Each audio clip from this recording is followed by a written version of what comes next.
Hello and welcome back to the channel. Today we're testing the limits of what it takes before I lose my marbles by having me play a game of chess against myself. The goal will be to maximally dissociate when I switch sides, so if I end up with split personalities after this, at least you guys can show the doctor's video evidence of where it all went wrong. Let's dive in. Alright, with the white pieces I always play d4. Okay, we get d4, and as black, if I can keep things symmetrical, I will, so we'll play d5. Okay, we get d5. This kind of walks straight into my favorite lines to play, so bishop to f4 will have the London system. d5 means nobody is ever going to control e5, so I can place my knight there in some near future. Okay, we get bishop to f4, probably going to be a London. Nothing that I'm particularly afraid of. In fact, I'll probably end up playing either the London with the black pieces or something similar with the bishop on g4 instead of f5, because of course this bishop wants to come to d3 and it will look at f5. So besides this minor adjustment, I think we're in a good spot here. Okay, we get knight to f6. This is so far so good. We'll play e3. We get e3 by white, and this is definitely a London. I'm actually going to get ahead of them by playing bishop to f5. So should they place the bishop on d3, I can actually trade it off or even just drop my bishop back. And then beyond that, I can do my normal sort of London system setup, challenge the bishop on f4, knight d7, and I'll decide where to castle later on depending on what they decide to play. Okay, we get bishop to f5. I pretty much have to challenge this bishop right away, or else there's ideas later of like c5, queen to b6, and an idea like rook to b1 probably won't be able to happen because of that bishop on that diagonal unless I challenge the bishop right away, so we'll play bishop to d3. Okay, we do get bishop to d3.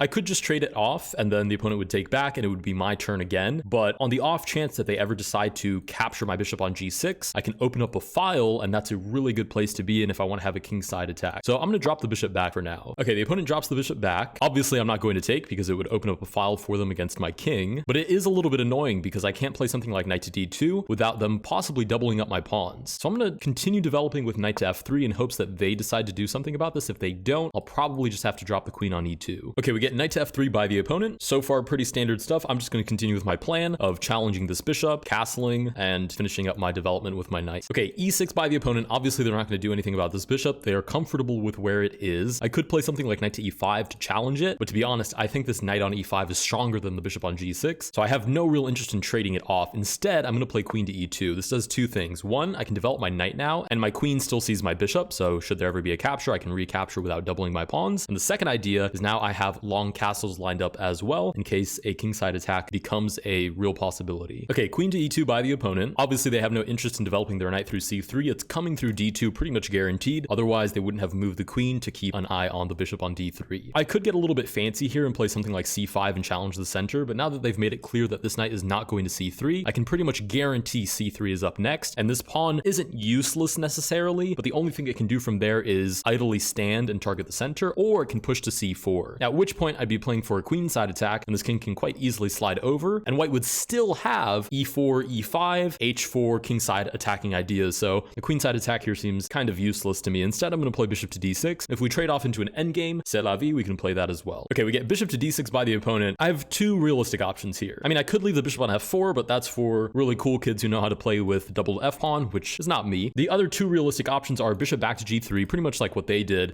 Should they capture, I can take back. That wasn't even close. And then I'd open up the file, or I can drop the knight on e5 right away. Now, the only concern with knight to e5 would be c5 and then queen c7, knight c6. There's a lot of pressure on e5 at that point. We're looking at a lot of trades. So how do I feel about centralizing my knight when I haven't completed my development and I'm still not castled? Not particularly great. I think I'm just going to drop the bishop back like the opponent did. Okay, we get bishop back to g3. Again, c5 still feels like a tempting idea, but only because I'm playing with the black pieces, and it's a pretty thematic one to play. In terms of what I'm actually comfortable playing, I could castle, but then I'd be committing the king, and then knight to e5 is probably incoming. Then there's f4, bishop to h4 and g4, and then, my king is terrified, shaking in its boots, and then we have to pay for therapy, which is no good. So instead, I'm just going to play queen to e7 to support this bishop, and I have knight to d7, and I keep my options open for castling. Okay, we get queen to e7 by the opponent. This is officially a symmetrical position. I'm just going to continue with my ideas of development. Okay, the opponent develops exactly how we were going to, so we'll play knight to d7, and so far so good. If anything, we're a little bit locked up here because everything looks the same. Okay, so this is the critical point. I can either commit with my king right away, or I can make some sort of positional improvement, and there are a couple of those that are feasible. So a3 is obviously one of them. So if c4 ever happens and I do want to have a queenside attack, b4 is ready to follow because it's not supported by the pawn. c5 is a natural continuum of that. The other one is c4 right away. There is no knight on c6, so there is no fear of knight to b4. So a3, unless you're looking for b4, could be a little bit redundant. c4 right away is realistic. And the last one is knight to e5. It kind of lends itself to trades, but not yet because there is that recapture with the pawn, which would fork the knight and the bishop. Not to mention, earlier, I was a little concerned about overcommitting to e5 because this queen could be on c7, and again, that's pretty much lending itself to a whole bunch of trades, a lot of pressure in the center, but now the queen is on e7, so I think I can just put my knight there anyways, and I should be in a pretty good spot. Should they castle, we can sort of transpose into the initial lines where we have f4, h4, a kingside attack, and then eventually castle to the queen side. Okay, we get a pretty bold definitive move here by the opponent, knight to e5. I do think it's way too late for something like c5. There's not even a knight to back it up and put pressure on d4. I do also think it's a little bit late for knight to e4. We might have to calculate here a little bit. The problem is that this bishop is one of the defenders of this knight, and now this knight on e5 is one of the attackers of this bishop. So knight to e4, while blocking the enemy bishop, does nothing about the knight. This knight could capture the bishop, removing one of the guards, the pawn would take back, and then we'd pretty much just be losing a pawn. Now, the upside is that if they capture with the bishop last, we can take on g3, and because of this pin, this pawn would have to take back. Now, I'd be down a pawn, but they'd have a little bit of a weird pawn structure on the king side. The problem is twofold. One, we'd be down a central pawn, and two, if the last capture they make is with the knight, then they can easily just recapture with the knight, and there's no problem there. So I think the only realistic solution here is to start basically farming trades. The first obvious one is bishop takes. Should the queen take back, for example, then we have something like knight to h5. This bishop has nowhere to go because h3 was never played. The queen covers h4, the knight covers g3 and f4. This bishop is trapped, and unless they want to trade it off for my own bishop by taking on d7 first, then we're going to get it for the knight. Again, it would open up the file, but I have not committed my king to the king side, so we have that flexibility. This is too aggressive for my liking right now, and I'm just going to start trading off pieces right away. Okay, we get bishop takes d3 by the opponent, takes some pressure off of the position. Something like f4 now would be a little more dubious because we start to lose very severe control over all of the light squares, since we'd have our pawns on dark squares, a dark squared bishop. Really, the only pieces operating on the light squares are this knight right now and the queen later, and the queen is usually not a piece you want operating on any set of colors alone. Usually she just ends up getting harassed. So f4 is probably off the books now. As far as recapturing, we could recapture with the knight, although that opens the floodgates for e5, and the entire point of the knight to e5 variation of the London is you fight for e5. Taking with the pawn is also possible, but then I'd have to be one of those madmen that plays with doubled pawns. That is just not really in my blood right now. So I'm gonna go ahead and just take back with the queen. Okay, the opponent takes back with the queen. We still have knight to h5 on the board, and I don't think the opponent has anything they can do about that. Genuinely, I think the best that they can do is something like knight takes d7, but even then, I can actually take the bishop first because I'm targeting the rook. So after they take back, I guess I would take back with the queen, but we would drop h7, which would lose us a pawn. Okay, so maybe after knight to h5, knight takes, maybe I do have to take back with the queen. The opponent could take my bishop, I would take back with my queen. They have e5, and although this knight is slightly awkwardly placed, I do think it's worth it to trade off into an endgame. There's still like knight to f4 ideas, which are mildly amusing.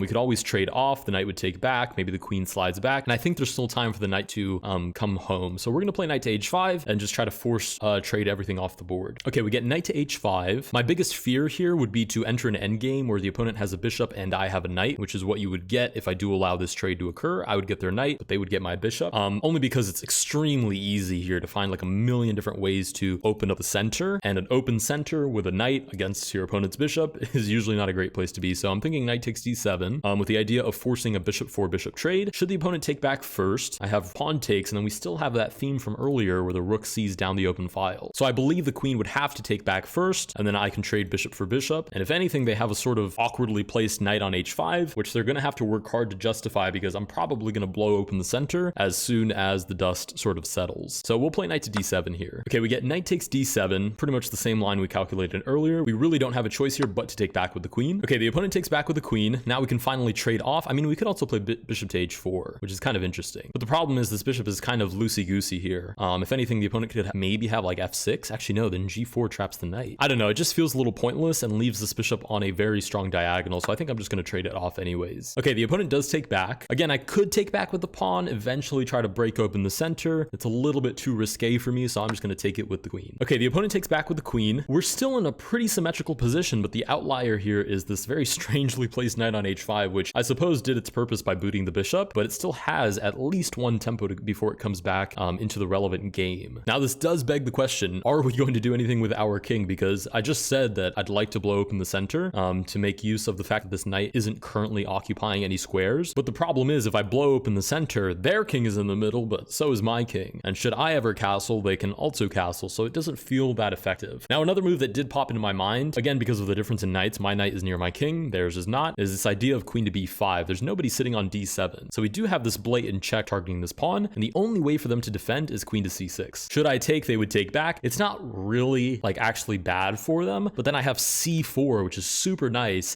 because if they don't take, I have c5, and then they have doubled pawns, which are both weaknesses. So I think we're gonna roll with that, queen to b5 check. Ooh, okay, we get queen to b5 check by the opponent, which is actually extremely annoying, because obviously we're dropping the pawn on b7 now. Our saving grace here, I think, is we could play queen to d7. Now, the reason that pops into mind is because if I do lose this pawn, I could castle. The opponent, I suppose, would also castle, because once I commit my king, they'll probably commit theirs as well. And then I have like rook to b8. Queen has to move out of the way, rook takes b2, and suddenly I don't think that looks so good for them anymore. Even better, I could even just play c6 right now. The opponent would probably take anyways. I can castle short side, and then there's still that idea of rook to b8. If the queen moves out of the way, I have rook takes b2. So I'm gonna play c6 here. Ooh, okay, c6. Should I take on b7? I assume the idea here is rook to b8 and then immediately recapturing. So I could take on a7, but then I would lose b2. The a8 check isn't actually concrete because the rook just comes back. I have to move my queen out of the way anyways, and I would win a pawn. So even though I wouldn't be castled, they wouldn't be castled either, and I think I'm in a good spot there. So I'm gonna go ahead and accept this pawn. Ooh, okay, they do bite on the pawn. I'm gonna go ahead and just castle right now and prepare rook to b8. Okay, they decide to castle right away. I guess there's really no way for me to get this off my back and castle at the same time. So I have two options here. I can play castles and allow rook to b8, and then my queen moves out of the way. They take on b2, and that looks pretty unconvincing to me. Or I could play queen to a6 right now. If they play rook to b8, I could even play like b3, maybe knight to b3, whatever, to protect this pawn, even just like rook to b1, and then castle. And I kind of like the look of that, so I'm just gonna retreat the queen right now, and suddenly my goal is to go into an endgame because I'm up a pawn, and even though this could still be drawish, usually you're still looking at some pretty good odds to play for a win there. Okay, we get queen to a6 by the opponent, obviously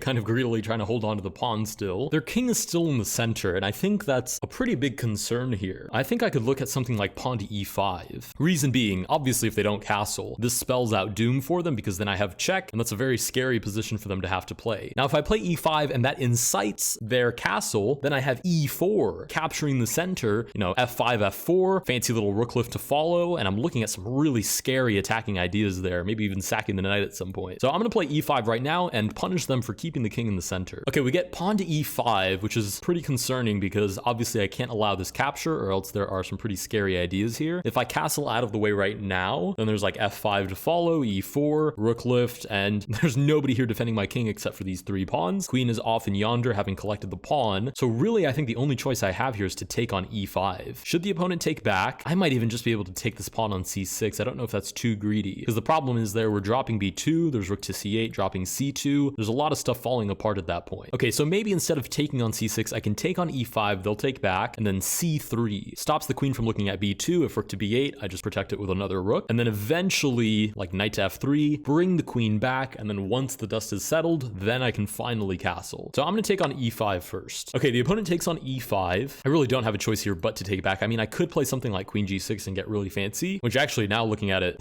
does look kind of cool because it hits the pawn on g2 and it hits the pawn on c2 at the same time. Actually, yeah, that looks really good because the thing is, queen takes e5. I guess there's just c3. I would probably play f5 and continue to try to break open the middle of the board, but by then I've given them a chance to castle and one single pawn that can get traded off and then have them fight for the open file where my queen is on, etc. seems less convincing. So maybe just queen to g6 right now. Okay, we get queen to g6 by the opponent, obviously targets g2 and c2 simultaneously and completely ignores the pawn on e5. I mean, this pawn is pretty much lost anyways because if I ever play f4, then e3 is a huge weakness. So this pawn was toast either way, but now they're gonna have to spend some extra tempo actually taking that pawn. And what I think they didn't realize is that I actually don't care about one of these pawns, and that's the g2 pawn. I really do not care about it at all because if I long castle right now, I defend it and I castle my king. Additionally, it's towards where my queen is, so my defense should be pretty solid. Should they take on g2, I have rook to g1, and suddenly I'm the one creating an attack on their king, and not to mention this knight is still terribly placed. I mean, it literally has nowhere to move to. So I'm just gonna castle long. Okay, we get long castles by the opponent, which, okay, baits us into taking so they can play rook g1, target g7, and suddenly Uno reverse. Originally, our attack was focused in the middle of the board. We ended up sacrificing a pawn, actually 2 for it in overall. We're down 2 points of material, but I do still think we're in a better position to attack because we have at least semi-open lines against the enemy king. The opponent literally has none, 0. So I'm thinking something like rook to b8 here, rook f to b8 specifically to at least hold on to the a7 pawn. And then there could be ideas of rook to b6, double the rooks. If b3 ever happens, we play like c5, c4, or a5, a4, I guess kind of does the same without breaking up the center. So actually a5, a4 is probably preferable. We try to open up the king and maybe we get an attack going of some kind. I'm still a little bothered about this knight, but I don't think we have any better options here. Okay, we get rook f to b8, clearly looking for a queenside attack and pretty much just directly ignoring the bait that we placed on g2. Now, I think queen to d3 here almost spells itself out. I want a queen trade. Should the opponent take, I take back with the c pawn. There's pawn to d4, which consolidates all of these pawns. I can actually hold on to my extra material. And even though they have a semi-open file, 2 rooks where my king is right there and I can bring other pieces to defend, there's no way that that's actually a concrete attack at that point. So queen to d3 should help us trend towards an endgame here. Okay, queen to d3, and our somewhat ratty opponent is trying to run away with their extra 2 points of material without giving me any sort of compensation. They obviously want me to trade queens. I'd actually end up fixing their pawn structure, which would be insanity, and we'd enter an endgame where they're literally just up 2 pawns. I have 0 compensation. If anything, my knight is almost gone on with g4 as well. So that's not going to happen. What we do need to do is reroute this queen to the queen side, because right now she's hanging out on the wrong side of the board, staring at total blanks. There's nothing here. G2 is not even a nothing burger. It's quite literally a threat on our very lives with this potential semi-open file. So there are a couple of different ways we can do this. We can go queen g5, looking to reroute through the dark squares. We can go queen g4, looking to reroute through the rank. And I think I was right when I said there's a couple of ways to do this. There are literally 2. I think those are the 2. Queen g5, we drop back. Queen g4, we go in through the rank. Now, as far as upsides and downsides go, queen g4 looks nicer because it's only 2 tempo, and I still have the choice of which square I want to land on. The downside would be that f4 seemingly very easily disarms that idea. I'd have to, at that point, move queen to h4 and then go back to the original idea of going in through the dark squares. And I'd pretty much give them an extra tempo to sort of lock in their center. Now, the other option is queen to g5, which is slower, but there's literally no way to stop that. I just have queen to e7 and then queen to b4. So I think we're going to go with that one. Queen to g5 just seems to make the most sense. Okay, we get queen to g5 by the opponent, targeting the pawn on e5, and obviously that would coordinate to give checkmate. Now, the problem here is I think I can just consolidate my center, and I don't know what this queen is expecting to do, because if she moves out of the way, there's just g4 and the knight is trapped. So unless there's like a guaranteed mate over here, which I highly doubt because of knight to b3, then I think we're in a really good spot there. So we're just going to play f4. Okay, we do get f4 by the opponent either way, but we still have queen to e7, which I'm just realizing loses sight over the pawn over the g4 square rather, so g4 would trap the knight. Now, the problem here is I don't think I can do anything about that anyways. If I play something like, for example, queen g4 is the obvious mistake because h3 boots the queen and then guarantees g4 can happen. I guess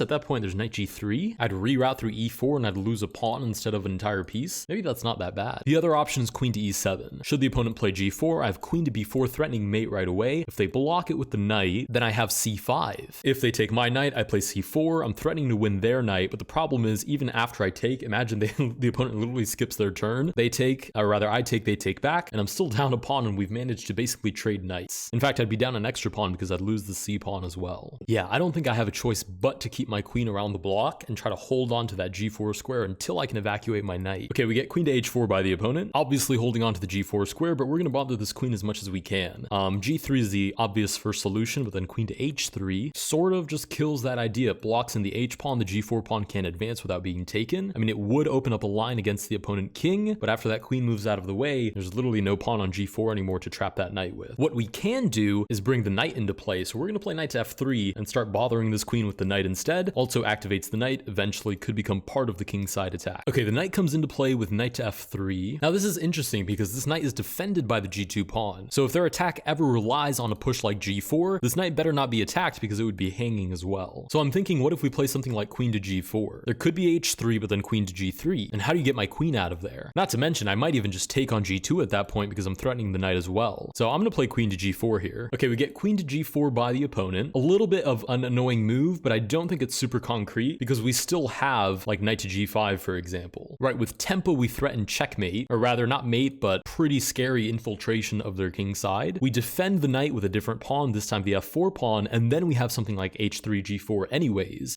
Blasts open the king side, starts attacking the knight, and I think they're in really deep water there, so we're going to play knight to g5. Okay, we get knight to g5 by the opponent, obviously with the initial threat of queen takes h7, king moves out of the way, and I'm in pretty shaky territory at that point. So I do have to do something to defend this. I think the best thing I can do is just g6, sort of brute force blocks the attack, creates an escape square for my knight, and anything moving forward from there, h3, g4, anything like that, I'm just going to evacuate with the queen and try to reroute for my own queenside / kingside attack. So I'm just going to play g6 for now. Okay, we get g6 by the opponent, which is a little bit unfortunate because it does create an escape square for the knight. If we do play something like h3, I don't think the queen can take. I think there must be some sort of motif where we eventually trap the queen, although I could be mistaken. But assuming there isn't, or rather assuming there is a motif where we can trap the queen, h3, moving the queen back, and then g4 is really amusing here, right? Because it would force the knight back, and then there's even just like h4, h5, and we're pretty much trampling over the king at that point. So let's look at that line. Pawn to h3, queen takes. Is there any way I can trap the queen there? There obviously rook to g1 is the natural first solution. The queen would move out of the way. If I move the rook back, the queen moves out of the way again. The other rook comes in, queen to h2. If I ever move this knight back to attack the queen, I just drop on h3, so that doesn't work. But interestingly, what I could do is sort of just ignore it and maybe play something like f4, or rather f5. I have both rooks staring down the king side. I have the queen looking into the position, and I have this knight ready as ever, and even this pawn to jump into the attack. So I'm going to play h3. If they do bite, we can sort of figure things out the hard way. Okay, we get pawn to h3 by the opponent, kind of just baits queen to g2, but then they have rook to g1,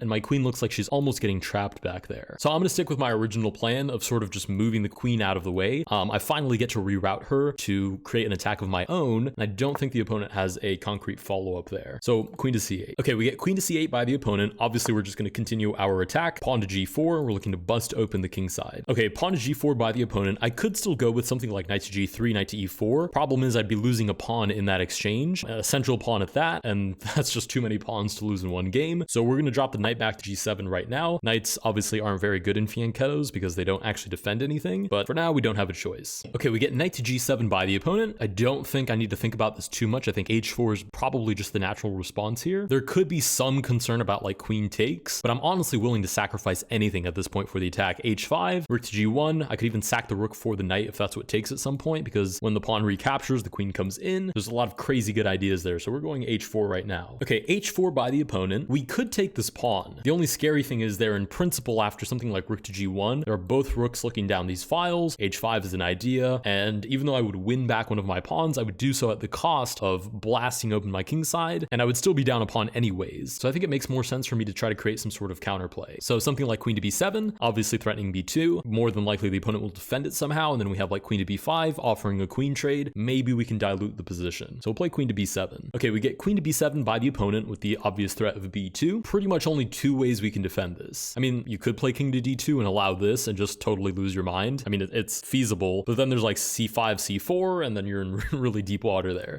So b3 is the first one, which is a little bit scary because I've mentioned in previous videos that this is sort of like giving your opponent a crumb from which to work, because then they have this tiny little crumb and they can push a5, a4. Suddenly they're capturing. Suddenly there's a new open file. Suddenly there's two new open files. Suddenly you're giving your hand in resignation. So it's not to say you should never fianchetto, but this isn't a fianchetto. There's no bishop there. This is just a weakness. The other way we can defend this is with a queen move. So queen to a3 covers b2. Queen to b3 covers b2 but offers a queen trade, so probably not. And then queen to c3 is another pretty realistic option here. Covers b2 and looks at c6. So I think we're just going to go queen c3 here. Okay, we get queen to c3 by the opponent, which is good news because now we have them engaging on our side of the board, which is what you want in general. If your opponent is launching an all-out war against your king, usually you want them to start engaging somewhere other than the place where they're launching an all-out war against your king. So queen to b4 here seems like a pretty natural follow-up, looking for a queen trade. Now, the problem with that is that if I do get the queen trade, which I apparently want, then I would enter an endgame where I'm down 2 pawns. And I don't think I have any compensation for it at this point. They have a space advantage. They have more center control. Their pieces are more active than mine. Obviously, the biggest thing is they have 2 extra pawns. So I think I need to find a way to make this attack concrete. Maybe like queen to a6, but then there's just a3. And I don't know how I continue to follow up. My last sort of Hail Mary idea, because again, if I trade queens, I'm just going to enter an endgame where I'm down 2 pawns, and I don't think my odds are great there. My last Hail Mary idea is a5, which I know seems completely insane, but maybe like a4. I guess the problem is a3 comes anyways. I just find out about it 2 tempo later instead of just 1. Yeah, the problem is I need more firepower on the queen side, and I just don't have it. I mean, even a5 looking for like a doubling up of the rooks. Actually, maybe that could work, because then we would bait b3 and then a4 comes. The problem is I don't know if it's fast enough. It would cost us 1, 2, 3, 4 tempo overall. At least one of those tempo would be reduced because the opponent has to have a tempo 2 there to actually defend b2. So it would cost us 3 tempo in total. What can the opponent do in that time? They can do 1, 2. I mean, they can do a lot, but the problem is the queen isn't in the game, so I don't think there's ever mate. So we're gonna go a5. We're gonna go a5 with the doubling up of the rook I ideas, actually tripling up depending on how you look at it, and then a4 sort of coordination. Okay, we get a5 by the opponent, obviously try to launch an attack of their own. I think we can kind of just ignore it and play h5, looking to break up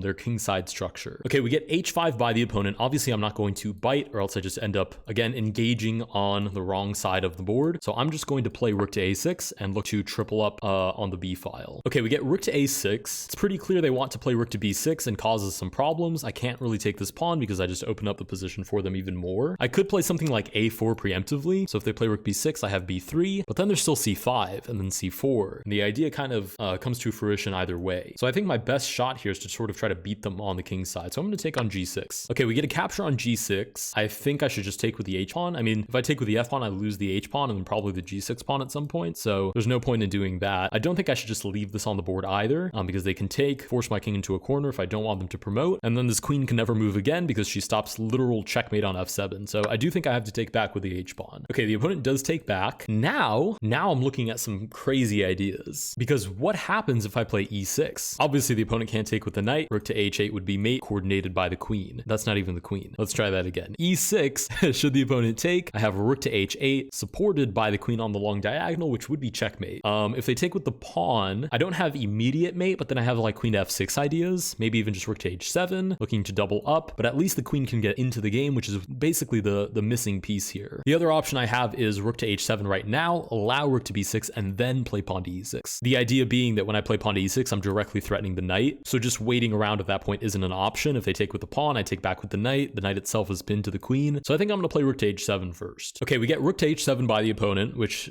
actually is a really big concern. There's two ideas here. One is doubling the rooks, which would be checkmate, and two, I think they actually have e6 here. If I take with the pawn, I do defend the knight, but suddenly my position is extremely weak there. And actually, I think the more pressing idea is rook to h1, because rook to h1 threatens mate right away. So unless there's a way that I can break up this rook, or break up the battery somehow, or at least beat them to the punch, I might be toast here. Yeah, it's a shame, but I think this is just like 1 or 2 tempo too slow, because this queen is very annoyingly placed. It's very dynamic, defends and attacks at the same time. I don't have anything on e6 to block that with. I can't play knight to e6. They just take, the pawn is pinned to the queen. I'm gonna throw a Hail Mary effort their way with rook to b6. Again, one last chance for them to engage on the king, or rather the queen side instead of the king side, in hopes that I can play a4 and maybe even just trade off some pieces at this point. Okay, the opponent continues to sort of blindly attack on the queen side. I think e6 now is just crushing. Should the pawn take, knight, or rather that's not how the knight moves, the knight takes back. There's pressure on the knight, which is pinned to the queen. I don't think there's, oh, wait a minute, I can't take with the knight. The king just takes on h7. Okay, but then there's rook to h1, right? Rook to h1 solves two problems. It defends the rook and it immediately threatens checkmate, so it's not like losing a tempo, because the king has to move out of the way and then e6 follows anyways. Okay, we do get rook to h1. I mean, I could sacrifice the knight and try to hold on for dear life somehow, but I think king to f8 is pretty much my only realistic option here. Stops the immediate mate on h8. Again, useless knight. If this were a bishop, I would have literally, I would have zero concerns here. e6 wouldn't even be a remote possibility because I'm hitting the queen, and rook on h8, again, not a remote possibility because the bishop takes one of the rooks, and a lone rook on the back rank is never going to touch me, but it's a knight, so we're running with the king. Okay, the king shuffles over, and I think now e6 is definitely winning. I just don't see how the opponent defends against that. The queen is threatening g7, the knight can recapture. That just seems way too concrete, so we're going to play pawn to e6. Okay, we get pawn to e6 by the opponent, and I think this might just be game right about here. There's no like Hail Mary d4, the queen can always take back. If I take with the pawn, there's knight takes, which forks the knight and the king. I can't recapture because the knight is pinned to the queen. If I play something like rook takes b2, then just queen takes g7, loses the knight, I have to move my king out of the way, and I'm sure my position is falling apart there. So I'm pretty sure this is resignable, but we'll play it out until the last move. I think my best shot here is probably just taking the pawn. Okay, we do get the recapture by the opponent. We can just take back with the knight with check and hit the pinned knight. Okay, the opponent does take with check. If I take with the knight, the rook just takes my queen, I take back. At that point, I have a rook and a knight for the queen, but my king is super weak. Unfortunately, I don't think I have a better choice here, so I'm just gonna go ahead and take. Okay, we do get the recapture by the opponent now. I could take the queen right away, or I could play something like queen to f6 check. Idea being that the king has to move out of the way first, either to g8 or e8, then I take the queen, and then when the opponent takes back, I pick up a free knight as well. So I'm gonna play check first. Of course, if they block with the queen, then it's immediate mate, and if they don't, then we have the original idea. Okay, we get queen to f6 by the opponent. With a very annoying tempo, I have to move my king out of the way. There's no way to block this. Obviously, I'm going to walk away from the attack, but I don't think this is escapable. We do get king to e8. I'm gonna go ahead and just pick up my free queen. I I really don't have a choice here but to take back. So I'm going to take back. Okay, the opponent takes back. We simply have check. Wherever they move, surely rook to h8, and there's some sort of checkmate. Okay, they do take back. I'm going to continue walking away from the position, but again, I'm completely in the nude here. I don't think there's a way to defend this. Okay, they do walk away, but now we just have rook to h8. Rook to h8 is a forcing move. King to c7 is the only response. And after king to c7, we have rook to c8, which is checkmate. All right, and with that, we win the game. Let's go ahead and run the game review. Whoa, we played super good. We played 89% accuracy. We had 1 miss, 2 inaccuracies, 3 book moves, no great and no brilliant moves. The opponent played almost 10% less accurately than we did. So let's go ahead and run through these moves and see how much we got right and how much we didn't. So d4, d5, all of this is in book, and then bishop d3 is not main line, knight to f3 is, but then we're just keeping symmetry and not causing any problems to the opponent. Bishop g6 is fine. All of this is fine. I can move down here for a moment so you guys can see the actual eval thing. Nice, and that little green line shows you where we are in the game. So as we advance, that little green line continues to advance as well. So I make a move, the little green line advances. I should probably also pop up the eval bar. Oh, I think I have to go into analysis for that. Hold on. There we go. Now we have the eval bar. Okay, and the pop-up for you guys to follow along with. Okay, cool. So far so good. You can see the eval bar here. Everything says it's even. Knight t5 is not precise, but I'm looking for practical chances. We'll see at what point black actually messed up here. Queen to b5 was the best move. That's pretty cool. c6. This gives away a free pawn. What was the best move? King to e7 was the best move here. I mean, with what we were talking about, it makes some sense, right? You keep the king in the center and don't overcommit. Eventually, you can sort of pseudo castle if it comes down to it. And the position is sufficiently traded off that you're probably okay. But king to e7, I don't know, e4 just immediately seems terrifying. But hey, the engine says it's right. Pawn to c6 is just a huge miss and already puts them at -1, or rather +1 for us. We do correctly pick up on the free pawn. The opponent castles out of the way, and even though there are practical chances here, I think we addressed it correctly. Yeah, queen to a6, you just move out of the way. e5 does look to break open the center, which is where the king is at the moment. We simply take, which was not the best move. c3, making the position a little more concrete, was apparently the best move. Should they take? I'm sure we replace it with that same pawn. We take, and queen to g6 was the final mess up. Yeah, and that makes sense. Oh, I was going to say that makes sense because we long castle and they can't touch our pawn. But apparently they wanted us to castle into the position, which I suppose is because to the engine, the fact that they can open up lines and have a bunch of pieces present isn't enough to scare the engine. The engine says, screw that, I'm castling straight into it with only 3 pawns to defend my king. But okay, we get rook to b8. Oh, and that's the final nail in the coffin. Yeah, it goes from almost +2 to +3 at that point. In fact, queen takes g2 was actually the best move there, which is insane. But that just goes to show the engine doesn't play with these sort of practical ideas. The engine plays based off whatever couple 100 million positions it calculated. We do get queen to d3, which isn't best. Queen to g5 is fine. f4, I mean, we're already so much better here. The opponent is playing to defend the king side. We continue to advance. As you can see, not super precisely, but precisely enough that we maintain the advantage. Again, h3, not super precise, but precise enough. I mean, rook to d2 is just, we're asking for insanity at this point. Queen moves out of the way. We do get g4, cool. h4, now they're best moves. Yeah, now they're best moves because they sort of fall into place based off of the original idea. All 4 of the last moves actually have been best. Rook to a6, yeah, dubious because it's just way too slow, and we know that now because of how the game ended. It seems actually taking here and allowing the opponent to take back, I guess they would have to take back with the pawn, was the best move, even though there is h6, there are ideas of like rook to g1, grabbing the open file, etc. But I'm sure that those ideas take longer than how quickly this game ended. Rook to h7 wasn't best, e6 was best, but again, you're at that point in the game where all the ideas sort of start to meld together, and the exact execution doesn't really matter quite as much. Rook to h1, king moves out of the way, e6, and at this point it is forced mate in 6 no matter what black plays. Funny enough, queen to c5 here was best. Would have never occurred to me, to be honest. Knight takes is best. Apparently king to e8 here is best. I'm sure the engine is thinking, well, obviously it'll last for like, what, 2 extra moves or something? Knight takes back. Queen to f6. Oh, I missed mate in 1. Yeah, queen to h8 is just mate in 1. That's so embarrassing. But like I said, we're so completely winning here that it doesn't really matter. It goes from mate in 1 to now mate in 3. We take, king moves out of the way, and then we do win the game. All right, if you guys did enjoy this video, please consider liking and subscribing. This was a very interesting sort of social experiment for me. The only thing social about this was me versus myself, but it was a very interesting little experiment for me to conduct. I think it forces me to realize that I don't know enough theory with black, which matters a little bit more, I would argue, than knowing theory with white. With white, you're always, in a sense, 1 tempo ahead. With black, you're always fighting for equality, whereas with white, you're usually fighting for advantage of some kind. And that pretty much is what happened in this game. We were fighting for advantage the entire time. Black was trying to fight for equality, but with a couple of missteps, it was enough to crack the game wide open. Anyways, if you guys did enjoy this video, please consider liking and subscribing, and I will see you guys in the next one.